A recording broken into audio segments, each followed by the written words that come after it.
બધા છે ને આ તૂછલા વેડા કહેવાય. અરજીના કામે નિવેદન લખાવો. હો અલ્યો લઈ લો. ચાલો બરાબર. પીએને જણાવજો કે પહેલા એફઆઈઆર થાય અને કાયદો ન વાંચ્યો હોય તો હરકો એકવાર વાંચી લે અને પછી મારી ઓફિસની અંદર નોટિસ ઓફ અપીડન્સ આપવા. શું નામ આપનું? આપણું નામ જણાવો. ઓકે. તમે જે મને નોટિસ આપવા આવ્યા છો એ નોટિસ સીઆરપીસી ની કઈ ધારા મુજબ આપો છો? 41A મુજબ. એફઆઈઆર થઈ ગઈ મારી ઉપર? તો એફઆઈઆર પહેલા 41A સીઆરપીસી ની લાગે એ મને જણાવો. કયા કાયદા મુજબ એફઆઈઆર પહેલા? સાંભળો. સીઆરપીસી માં એવી કઈ ધારા છે જેમાં એફઆઈઆર થયા વગર તમે મારી ઓફિસમાં આવી અને મને નોટિસ આપી શકો એ મને જણાવો. ચાલો, એવી કોઈ ધારા છે તમારી પાસે? એફઆઈઆર પહેલા થાય કે પહેલા ઇન્વેસ્ટિગેશન થાય?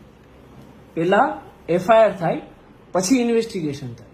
તો તમારે જો તપાસ કરવી હોય તો પહેલા મારી સામે ગુનો નોંધવાનો. બરાબર. તો પહેલા ગુનો નોંધાય અને પછી એમાં તપાસ થાય. પહેલા તપાસ ના થાય. રાઈટ. તો પહેલા કોણ છે? કોણે મોકલ્યાવું છે? પીઆઈશ્રીએ મોકલાવ્યું છે ને. તો પીઆઈશ્રી ને પહેલા જણાવો કે પહેલા મારી સામે ગુનો નોંધે. બરાબર. તો ગુનો નોંધાય ને પછી તપાસના કામે મારી ઉપર 41A નું તમે સમન્સ ઇસ્યુ કરજો. એટલે નોટિસ ઓફ અપીયરન્સ તમે મને 41A મુજબ આપશો ને તો પછી હું તમારી પોલીસ સ્ટેશનમાં આવીશ મારું જે નિવેદન આપવાનું હશે ને એની માટે. આ બધા છે ને આ તૂછલા વેડા કહેવાય. અરજીના કામે નિવેદન લખાવો. હો અલ્યો લઈ લો. ચાલો બરાબર.